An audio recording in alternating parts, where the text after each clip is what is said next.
Assalamualaikum warahmatullahi wabarakatuh. Halo guys. Hari ini saya akan menampilkan video edukasi mengenai paradigma positivisme dalam kajian fenomenologi. Sebelumnya, teman-teman tahu nggak nih apa arti dari paradigma?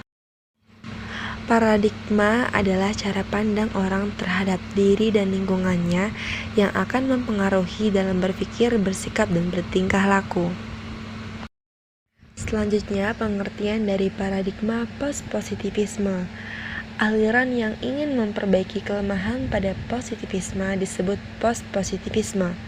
Satu sisi post-positivisme sependapat dengan positivisme bahwa realitas itu memang nyata, ada sesuai hukum alam.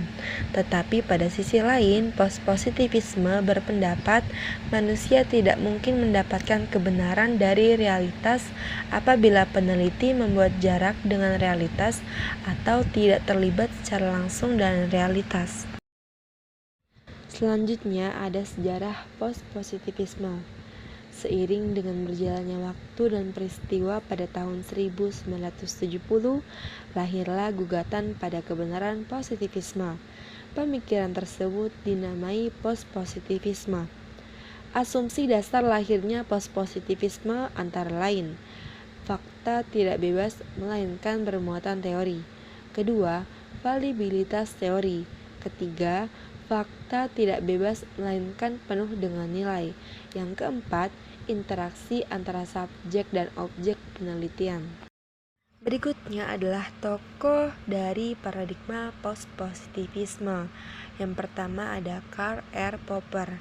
Menurutnya, post-positivisme adalah sikap meta-teoritis yang mengkritik dan mengubah positivisme. Selanjutnya ada Thomas Kuhn. Menurutnya, post-positivisme adalah peningkatan dari positivisme yang mengakui dan kritik terhadap positivisme yang logis.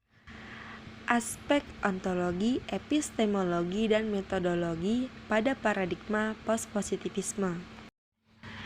Aspek ontologi pada paradigma ini, realitas bersifat objektif sesuai dengan hukum alam, tetapi tidak sepenuhnya dapat dilihat secara benar oleh peneliti.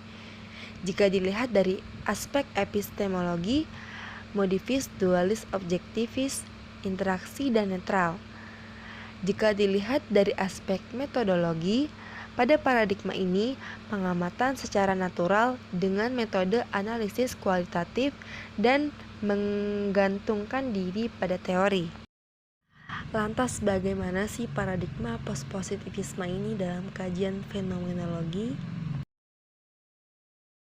Fenomenologi merupakan salah satu jenis metode penelitian kualitatif yang diaplikasikan untuk mengungkapkan kesamaan makna yang menjadi esensi dari suatu fenomena yang dialami secara sadar dalam kehidupan. Berikut contoh studi kasus mengenai paradigma post-positivisme dalam kajian fenomenologi dalam jurnal yang berjudul Studi Fenomenologi tentang tingkat motivasi belajar siswa keluarga broken home. Kasus ini dilatar belakangi oleh beberapa anak yang berstatus broken home. Jadi kedua orang tua mereka ini sudah berpisah ya teman-teman. Maksud dan tujuan peneliti ini ingin mengetahui bagaimana motivasi anak broken home ini untuk tetap belajar. Apakah seluruh anak broken home memiliki motivasi yang sama, tingkat belajar yang tinggi ataupun tingkat belajar yang rendah? Peneliti melakukan penelitian kepada 5 siswa dengan pengumpulan informasi menggunakan metode observasi, wawancara, dan dokumentasi dari kelima anak tersebut. Nah, ternyata motivasi belajar mereka ini tidak semuanya rendah.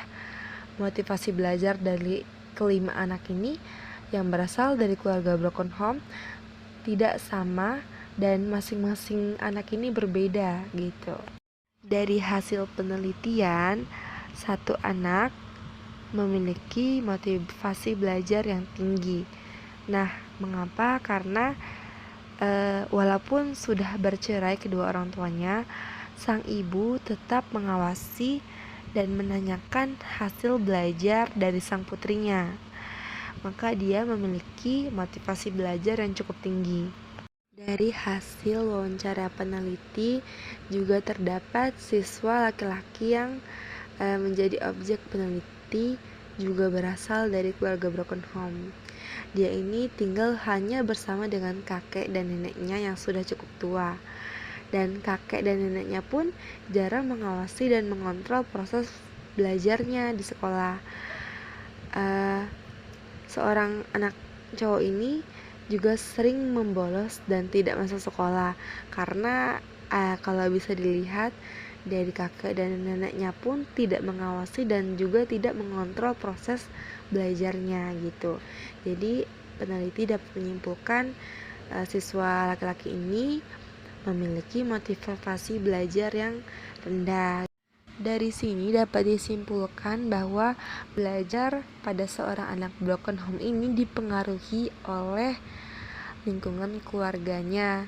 Apakah keluarganya ini masih peduli, masih mengawasi ataupun masih mengontrol pelajarannya di sekolah. Pendekatan yang dipakai dalam penelitian ini adalah pendekatan kualitatif deskriptif yang bermaksud untuk memahami fenomena tentang apa yang dialami oleh subjek penelitiannya, misalnya perilaku, persepsi, pandangan, motivasi dengan metode deskripsi dalam bentuk kata-kata dan bahasa dengan memanfaatkan metode alamiah. Metode kualitatif dinampakkan metode post-positivistik karena berlandaskan filsafat post-positivisme. Penelitian pada kasus ini menggunakan jenis fenomenologi karena terkait langsung dengan gejala-gejala yang muncul di sekitar lingkungan manusia.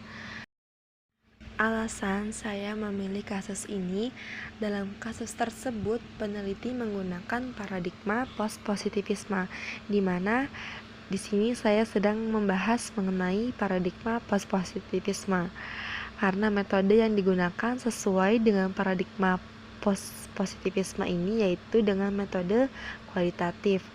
Penelitian ini dilakukan dalam situasi yang alami sehingga tidak ada batasan dalam memahami fenomena yang dikaji.